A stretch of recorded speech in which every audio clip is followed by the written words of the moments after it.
Okay, recording start हो गई है अभी। रिकॉर्डिंग स्टार्ट हो गई, चलिए।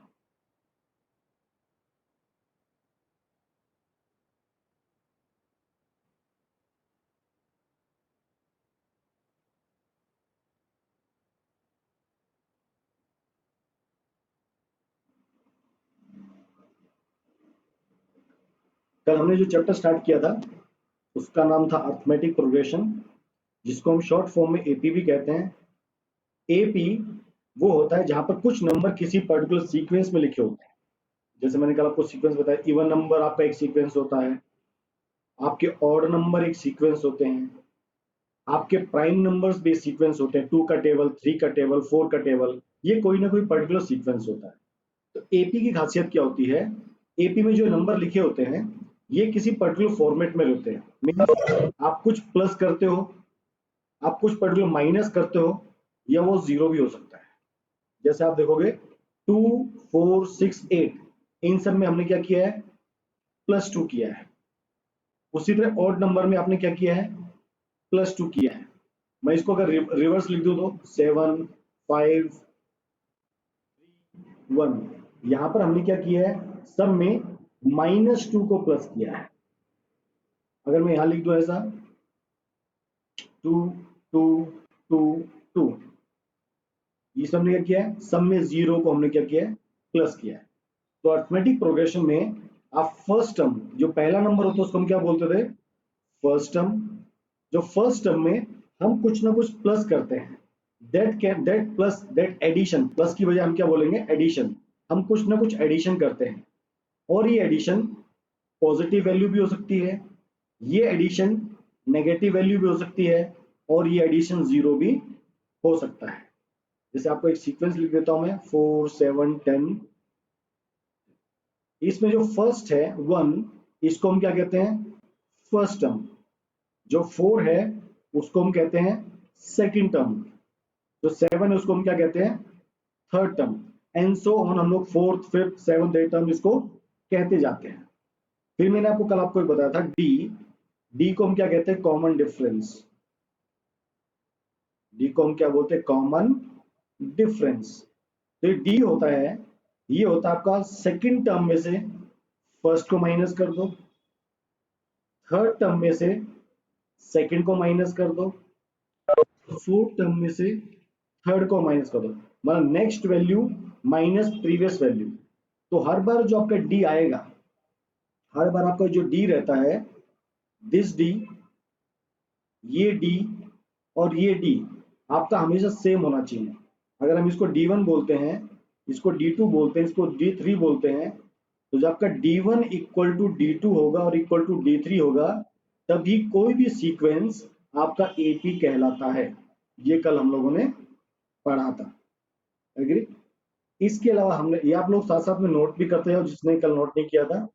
फिर हमने कल साथ में पढ़ी थी general term, general term of AP. AP को, अर्थमेटिक प्रोग्रेशन को रिप्रेजेंट किससे करते हैं, उसको हम रिप्रेजेंट करते हैं A N equal to N -1 D. तो यहां पर जो ए है, A1 को ही हम लोग ए कहते हैं, हमेशा याद रखना। जो A1 होता है उसको हम लोग ए से भी रिप्रेजेंट करते हैं, और ये आपका क्या होता है, फर्स्ट टर्म होता है। एन होता है आपका, हम कौन से नंबर की वैल्यू का फाइंड करते हैं, नंबर, ये कौन सी नंबर, जैसे 5th term, 6th term, 10 term, 20 terms, 25th term, 50 terms, तो ये एन वो रिप्रेजेंट करता है। डी रिप्रेजेंट करता है हमारा कॉमन डिफरेंस, जो भी आपको मैंने सिखाया है, A2 minus A1, A3 minus A2।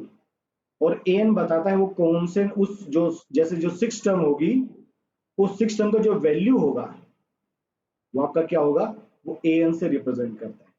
तो कल हमने जो D1 और D2 किया था, कुछ क्वेश्चंस इसी के ऊपर बेस्ड थे, ठीक है। अभी आप लोगों ने मेरे को पूछा है D1 का क्वेश्चन नंबर 3, तो मैं इसमें आपको डाउट है, तो ये आपको मैं क्लियर कर देता हूँ।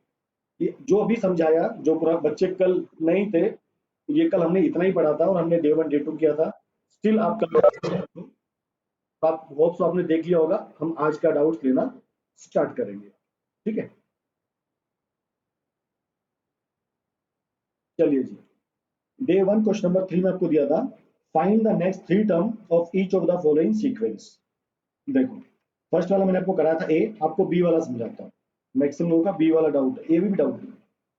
चलो पहले बी समझाता हूँ। ये आपका क्वेश्चन नंबर 3 है, ये आपका डे 1 है, क्वेश्चन नंबर 3 का सेकंड पार्ट। आपको देखो क्या दिया, आपको दिया है A3 इक्वल टू -1/6, और आपको दिया है AN equal to AN-1/n, where n must be greater than n equal to 4। मतलब n का वैल्यू 1 नहीं हो सकता, n का वैल्यू 2 नहीं हो सकता, n का वैल्यू 3 नहीं होगा, n का वैल्यू क्या होगा, 4 होगा, जब हम इस फॉर्मूले को यूज करेंगे। तो इसने बोला फाइंड द नेक्स्ट 3 टर्म्स। तो हमको क्या क्या निकालना है, हमको A4 निकालना है, हमको A5 निकालना है, और हमको A6 निकालना है। तो चलो जी, अब जो ये आपका AN है, यहाँ पर n की जगह क्या पुट करेंगे, 4 पुट करेंगे।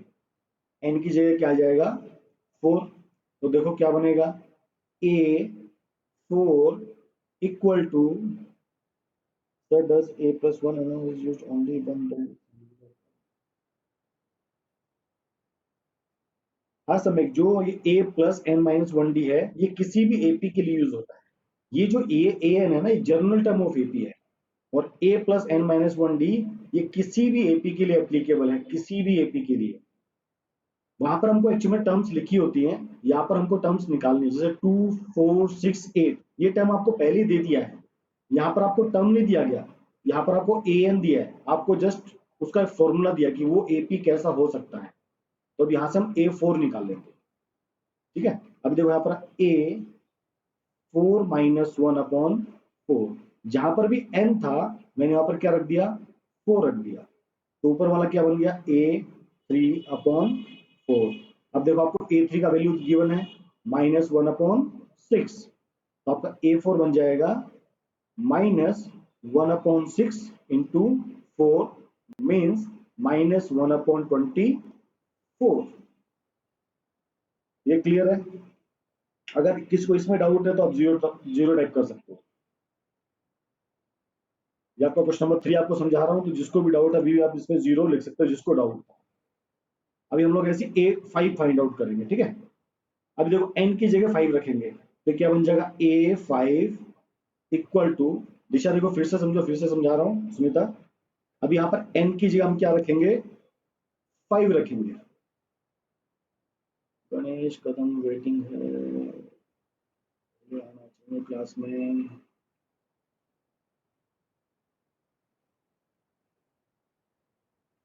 ठीक है, अब हम क्या करेंगे, इस n की जगह, इस n की जगह क्या भी आएगा, 5 आएगा। तो A5 इक्वल टू A5-1 की वैल्यू क्या है, 5। ध्यान से देखो फिर से, ठीक है। अभी ऊपर वाला क्या बन गया, 5-1 4/5। अभी देखो हमने A4 की वैल्यू निकाली है, A4 की वैल्यू कितनी है, -1/24। जैसे यहाँ पर आपको A3 गिवन था, तो यहाँ पर आपने A3 पुटअप किया, ऐसी आपको अब A4 आपको मालूम है। अब A4 की वैल्यू यहाँ पुट करेंगे यहाँ पर, तो क्या बन गया है, -4 इंटू 1/5, क्योंकि 5 नीचे है, तो -1 अपॉन कितना आएगा, 20, 2 10 120। अभी क्लियर सबको। हमने 2 टर्म निकाली, हमको 3 टर्म्स निकालनी थी, तो हमने A3 हमको पता था, हमने A4 निकाल लिया, हमने A5 निकाल लिया, और ऐसे ही आपको A6 निकालना है। तो देखो आपको A6 क्या हो जाएगा, तो ये हो जाएगा A5/6। A5 की वैल्यू क्या, -1/120 इंटू 6, -1/0 to 7, -170, 1/720। क्लियर एकदम। अभी तो किसी को डाउट नहीं रहेगा मेरे ख्याल से क्वेश्चन नंबर 3 में, क्योंकि सबको क्वेश्चन नंबर 3 में ही डाउट था। ओके, ये किसी ने लिखा था क्वेश्चन नंबर 5, 8, 9, ये डे 2 का क्वेश्चन नंबर 5, 8 और 9। ओके, वापस एक बार समझा देता हूँ, डोंट वरी। डाउट पूछोगे कोई समस्या नहीं है, जितने भी डाउट पूछो सब डाउट ले लेंगे। तो डे 2 का question number 5, which term of AP is this. आपको एक एपी दिया हुआ है, ये आपका डे 2 का क्वेश्चन नंबर 5 है। इसमें लिखा विच टर्म ऑफ एपी, तो आपको एपी लिखा है 3, 8, 13 और पूछा है भाई इसमें कहीं पर 248 आएगा क्या। जैसे ये फर्स्ट नंबर का टर्म है 3, ये सेकंड नंबर का टर्म है 8, थर्ड नंबर का टर्म क्या है 13। उसने पूछा है बताओ भाई ऐसे कौन से नंबर का टर्म क्या होगा 248। जैसे ये क्या है A1, ये क्या बन गया A2, ये क्या बन गया A3। हमको बताना है कि AN ऐसे कौन सा N आएगा, तो कौन से नंबर की टर्म होगी जिसका वैल्यू कितना आएगा 248। तो यहाँ पर हम वो सेम फॉर्मूला यूज करेंगे, AN equal to A plus N minus 1 D। तो देखो आपको AN का वैल्यू कितना दिया है 248, ए कितना दिया आपको 3 प्लस एन हमको निकालना है n माइनस 1। डी का वैल्यू कैसे निकलेगा, डी इक्वल टू आपका होता है A2 माइनस A1, 8 माइनस 3, ये कितना आ गया 5, तो इंटू 5। अभी देखो 3 आ जाएगा माइनस हो जाएगा 28 minus 3 equal to n minus 1 into 5, ये कितना बन गया 245। ये 5 आके नीचे डिवाइड हो जाएगा इक्वल टू n माइनस 1। चलो 5 इसको कट करेगा 55, 4 बचेगा, n माइनस 1 इक्वल टू 49। तो n इक्वल टू कितना आ गया आपका 50। आपका क्वेश्चन नंबर 5, 6, 7, 8, 9 इसी तरह के क्वेश्चन है। आपको सिंपल n का वैल्यू कहीं निकालने को बोलता है। अभी कोई डाउट डे 1 डे 2 में कोई भी डाउट, फिर हम डे 3 पर चलेंगे। किसी को डाउट नहीं, किसी को डाउट है प्लीज आप डाउट पूछ सकते हो डे 1 डे 2 में। जिन लोगों ने कल अटेंड नहीं किया था वो लोग डे 1 डे 2 आज पक्का ट्राई करेंगे। अब हम आगे चलते हैं। ओके, अच्छा दिशा ने पूछा है क्वेश्चन नंबर फर्स्ट का बी,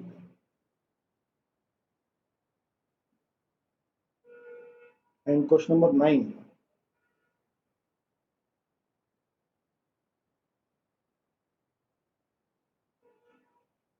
बेटा मैंने अभी देखो अभी मैंने जो क्वेश्चन नंबर 5 समझाया है, क्वेश्चन नंबर 6 वैसा ही है, क्वेश्चन नंबर 8 वैसा ही है और क्वेश्चन नंबर 9 वैसा ही है। इसमें कोई डिफरेंस नहीं है, ये आप लोगों को पता होना चाहिए। क्वेश्चन नंबर 5 में क्या पूछा है, बताओ 248 नंबर का टर्म कौन सा नंबर का टर्म होगा। सेम क्वेश्चन नंबर 8 में क्या पूछा है 68 कौन से नंबर का टर्म है। क्वेश्चन नंबर 9 में पूछा है -150 कौन से नंबर का टर्म है। तो आप लोग अगर इसको ट्राई नहीं करोगे तो आपको नहीं समझेगा, याद रखना। मैं तो यहाँ सारे क्वेश्चंस करा सकता हूँ बट आप लोगों को करने ही पड़ेंगे। जैसे क्वेश्चन नंबर 8 देखो, आपको एपी क्या दिया है 7, 10, 11 और 13। तो सबसे पहले आप चेक करो एपी है क्या, इसके बीच में कितना डिफरेंस है 3, इसके बीच में कितना डिफरेंस है 1, इसके बीच में कितना डिफरेंस है 2। तो एपी है ही नहीं, आगे सॉल्व करना ही नहीं है। बराबर 6, एपी नहीं है, आगे सॉल्व करना हमको है ही नहीं। आप क्लियर लिख दो भाई this term is not a AP. ये question number 8। Okay Shefali, good. अब इसी क्वेश्चन नंबर 9, क्वेश्चन नंबर 9 में देखो क्या दिया है 11, 8, 5 और 2। तो सबसे पहले डी चेक करना सीखो, इसके बीच में डिफरेंस कितना आएगा -3, इधर डिफरेंस कितना आएगा -3, इधर भी कितना आएगा -3। इसका मतलब एपी है, करेक्ट है। अब आपको इसको आगे करना है। इसने पूछा विच नंबर इज 150, तो -150 आएगा क्या उसने पूछा है, कौन से नंबर पे आएगा। तो same A N equal to A plus N minus 1 D. यहाँ पर ए एन का वैल्यू क्या है 150, तो -150 इक्वल टू ए का वैल्यू कितना है 11 प्लस एन माइनस 1, डी का वैल्यू कितना है -3।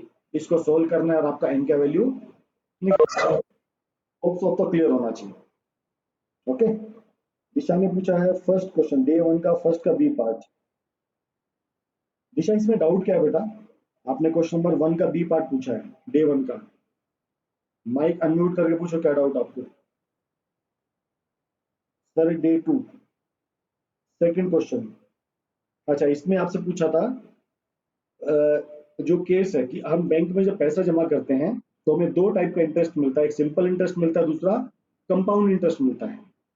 जो सिंपल इंटरेस्ट होता है वो तो आपका एपी होता है, और जो कंपाउंड इंटरेस्ट होता है वो आपका एपी नहीं होता। ये हमने कल भी आपको बताया था।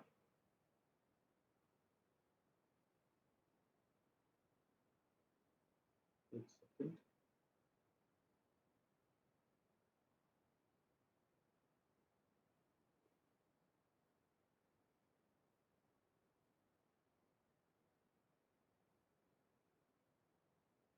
मैं आपको एग्जांपल देता हूं, जैसे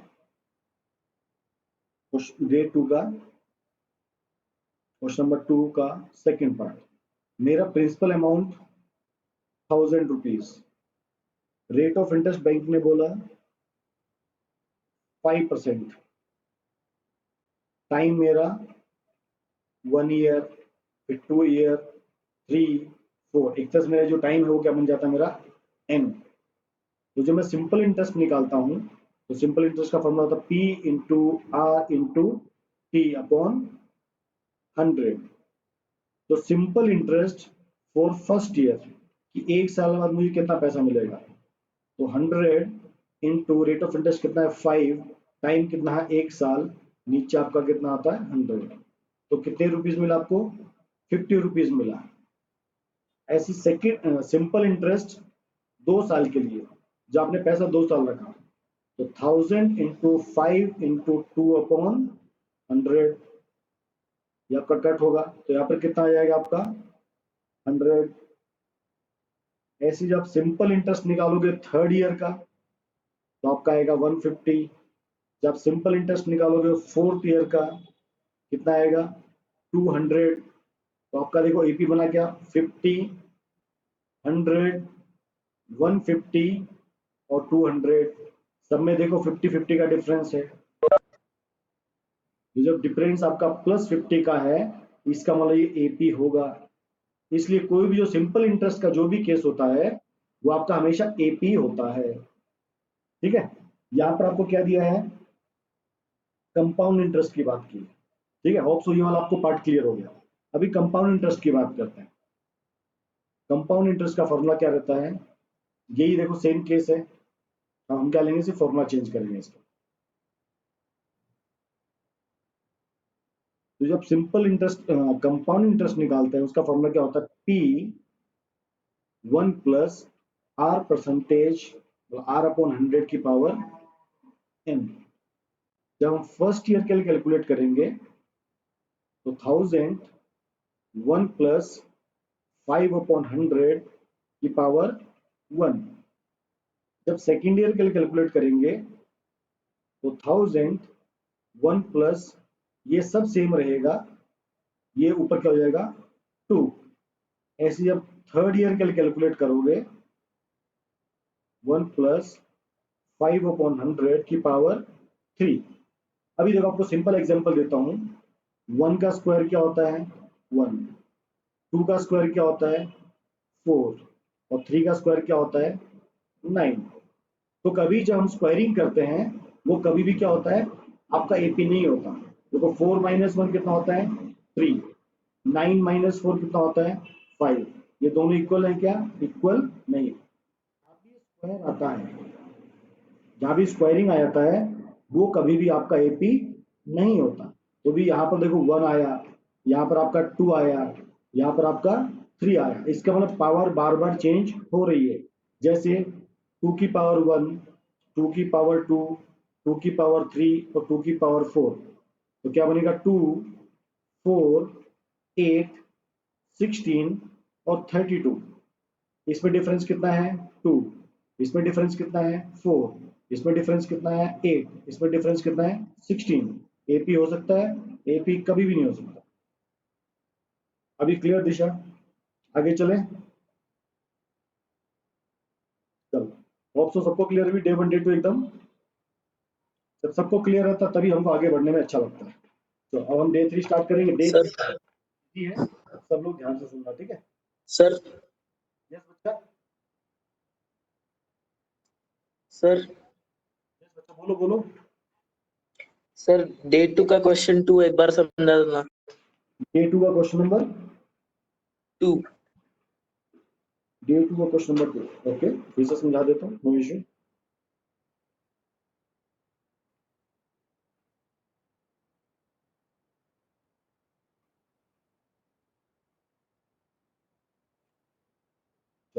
डे 2 का सेकंड क्वेश्चन में दिया है, आपको एक सीक्वेंस दिया है और सीक्वेंस में उसने आपको वैल्यू दिया है। ये आपका डे 2 का क्वेश्चन नंबर 2। आपको उसने दिया है a1 equal to 1। Okay, question number 9, चलो फिर से समझा देंगे, डोंट वरी। और आपको a2 दिया है 1, फिर आपको उसने दिया है an।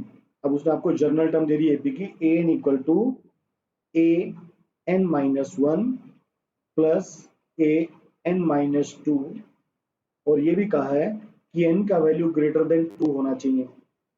ठीक है, तो पहले हम ये निकालेंगे वैल्यूज। तो हम पहले n का वैल्यू 3 रखेंगे, क्योंकि देखो हम a1 मालूम है, हमको a2 मालूम है, हम अब a3 निकालेंगे। जब n का वैल्यू 3 पुट करेंगे तो क्या बन गया, a3 equal to a3 minus 1 plus a3 minus 2। चलो जी, अभी क्या बन गया, a3 equal to a2 plus a1। अभी देखो यहाँ पर a1 का वैल्यू दिया है, यहाँ पर a2 का वैल्यू दिया है, तो क्या बन गया, 1 प्लस 1 इक्वल टू 2। नेक्स्ट, अब हम n का वैल्यू क्या लेंगे, 4, क्योंकि n का वैल्यू 3 ले चुके हैं, अगला वैल्यू कौन सा है, 4। तो अभी देखो क्या बनेगा, a4, ये वैल्यू कहाँ पुट करनी है, इसमें पुट करनी है, ये जो आपको दिया हुआ है इसमें।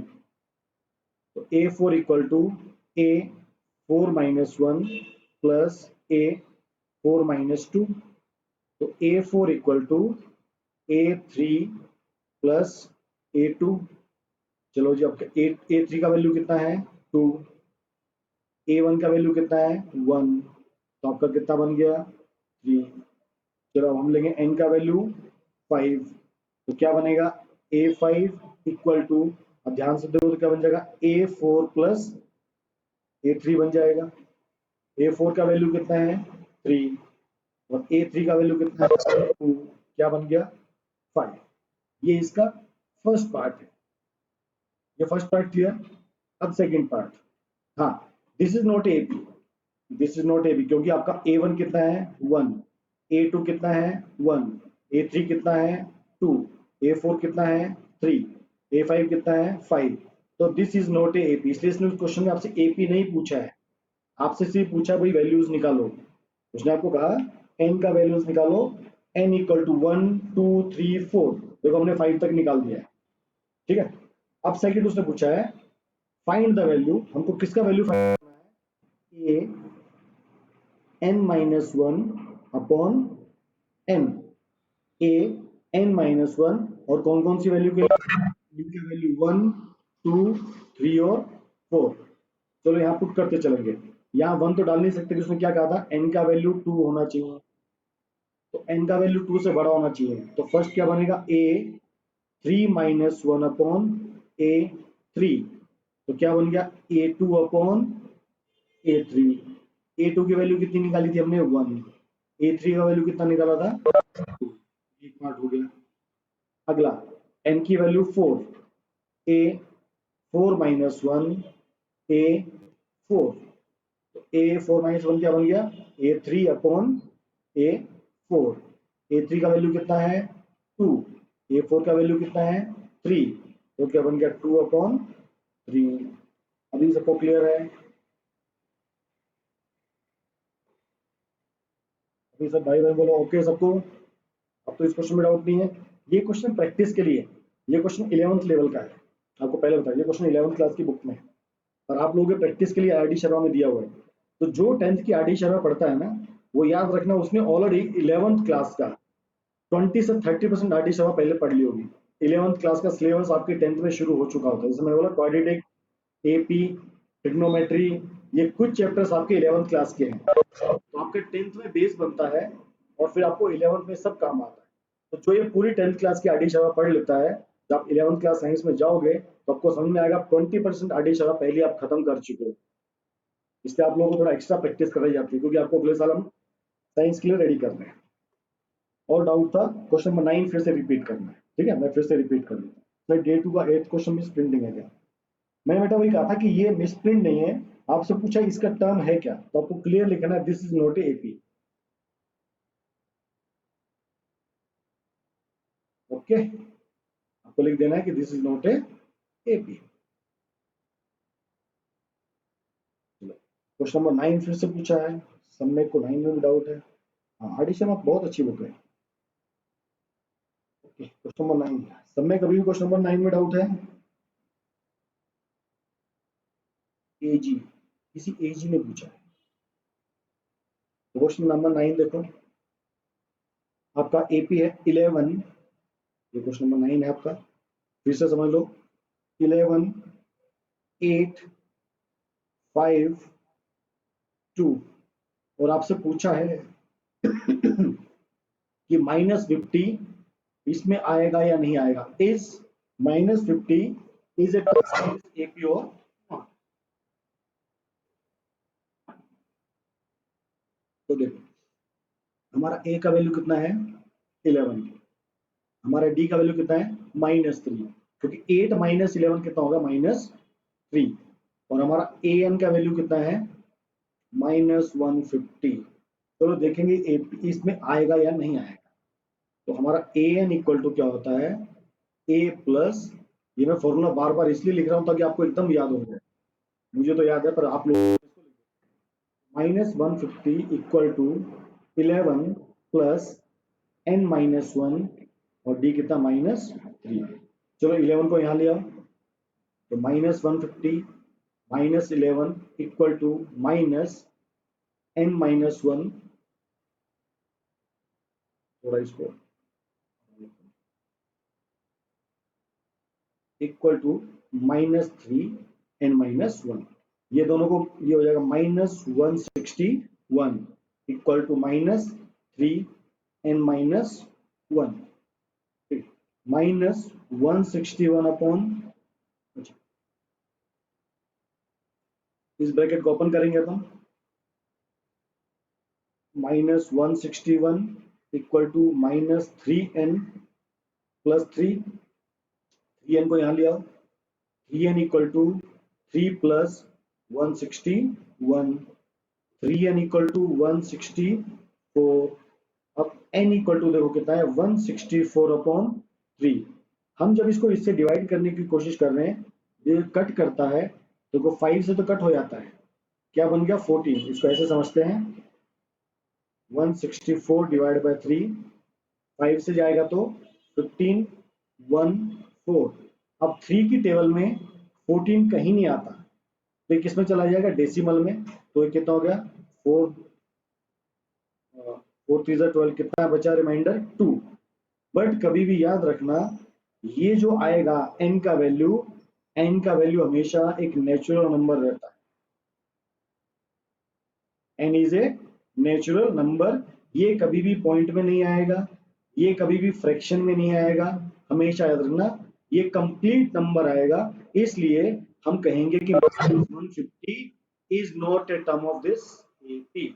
n should be always complete, 1 2 40 50 100,000 millions trillions कुछ भी रहेगा, बट ये पॉइंट में नहीं आएगा, डेसिमल्स में नहीं आएगा, फ्रैक्शन में नहीं आएगा।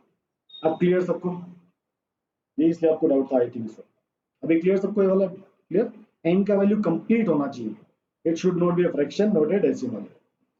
चलो अब डे 3 पे चल सकते हैं, सबके डाउट अगर क्लियर है तो चलिए हम डे 3 की तरफ मूव करेंगे।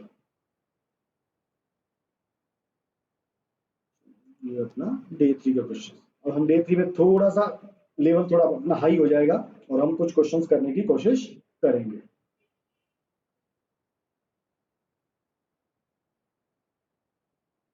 डे 3 का आपका फर्स्ट क्वेश्चन, अब जो क्वेश्चन इजी हैं वो आपको मैं आपके लिए छोड़ूंगा, कुछ क्वेश्चन आपको समझाता चलूंगा। इसका फर्स्ट क्वेश्चन आपको मैं कराता हूँ, फर्स्ट क्वेश्चन समझने लायक है, ये कभी कभी बोर्ड में 2 या 3 मार्क्स में पूछा जाता है। Question number 1 day 3 starting, which term of AP, आपको एक एपी दिया है, पूछा है इसकी कौन से नंबर की टर्म फर्स्ट नेगेटिव टर्म होगी। तो आप जानते हो कि जीरो के आगे क्या रहता है, 1 2 3 रहता है, पीछे जाओगे तो -1 स्टार्ट होता है। अभी देखो एपी कैसा है, 121 117 113, इसका मतलब एपी पीछे की तरफ जा रहा है, तो ये जीरो भी होगा और आगे जाके माइनस होगा। तो ये पूछा है कि कौन से नंबर की टर्म नेगेटिव टर्म होगी, तो हमको एन का वैल्यू निकालना है। ये अच्छा क्वेश्चन है, इसलिए बोर्ड में 3 मार्क्स में कई बार आता है। पहले हम एपी लिखेंगे, पहले एपी लिख देते हैं, 121 117 113। इसने क्या पूछा है, ये कहाँ जाके कोई एक ऐसी वैल्यू आएगी जो क्या हो जाएगी, नेगेटिव। तो ये मेरा क्या है, ए एन है, ये मेरा है A1, और मेरा डी कितना हो गया, -4। अब इस क्वेश्चन को ध्यान से समझना, इसको करना कैसे है, ये अच्छा क्वेश्चन है, ठीक है। अभी देखो ए एन, जब ए एन होगा, ए एन क्या होता है, ए प्लस एन -1 डी, कि कौन से नंबर की टर्म आपकी नेगेटिव होनी चाहिए, ठीक है। अभी देखो इसका मतलब ये हुआ, जो ए एन है it should be less than zero. जब ये लेस देन जीरो होगा तब ये नेगेटिव टर्म होगी, अगर ग्रेटर देन जीरो होगा तो क्या होगा, पॉजिटिव हो जाएगा। तो हम इसको ऐसे लिख सकते हैं क्या, ए प्लस एन -1 का वैल्यू जो भी आएगा it should be less than zero. Sign गलत बना दिया मैंने, it should be less than zero. तो यहाँ पर हम इक्वल की जगह सिर्फ क्या लिखेंगे, जीरो। चलो ए का वैल्यू पुट करेंगे, 121 प्लस एन -1, डी का वैल्यू कितना, -4, और लेस देन जीरो। मतलब ये जो पूरा आपका पार्ट है, ये जो भी कैलकुलेट करके आना चाहिए आपका, क्या आना चाहिए, ये लेस देन जीरो आना चाहिए। ये लेस देन जीरो आएगा तभी नेगेटिव होगा। चलो अब इसको हम सिंप्लीफाई करके ऐसे लिखेंगे, 121 -4 n -1 लेस देन जीरो। अब मैं क्या करता हूँ, इसको यहाँ शिफ्ट कर देता हूँ, तो 121 ग्रेटर देन, इसको पूरा लेंगे तो प्लस हो जाएगा, 4n -1 121। अब ये बस ये समझो, जो साइन है ये इक्वल का साइन मान के चलो, और कैलकुलेशन अपने को वैसी करनी है, 4n +4, ठीक है। 4 को यहाँ पर वापस ले आओ तो -4 आएगा, सॉरी,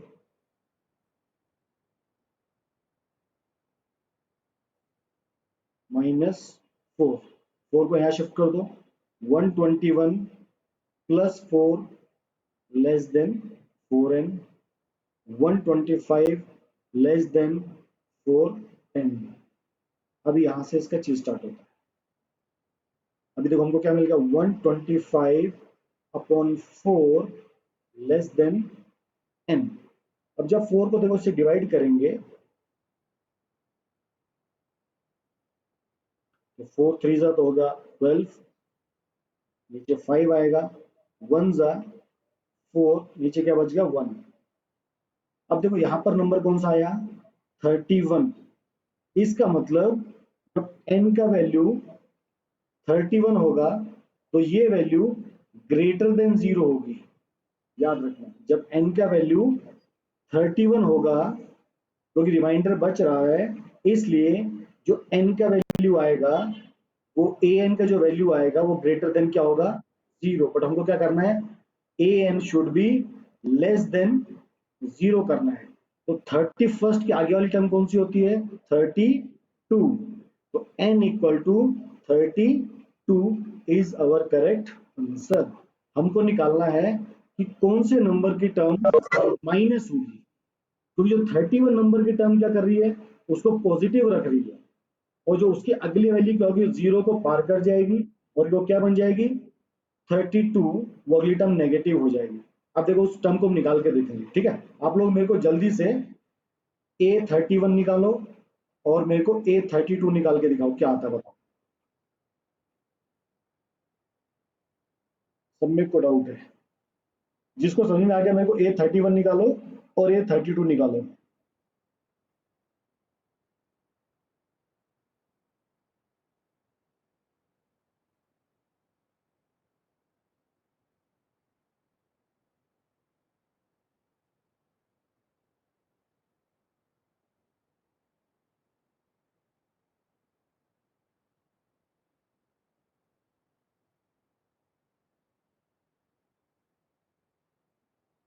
हाँ रिपीट करूंगा, पहले एक बार A31 निकालो, A32 निकालो, तभी को समझोगे। इस AP को यूज करो। A की वैल्यू कितना है 121, D का वैल्यू कितना है -4, N का वैल्यू कितना है 31। ओके, किसी ने निकाला A31 इक्वल टू, प्रणव ने निकाला शायद, A31 का वैल्यू कितना आएगा 1। चलो A32 का वैल्यू बताओ।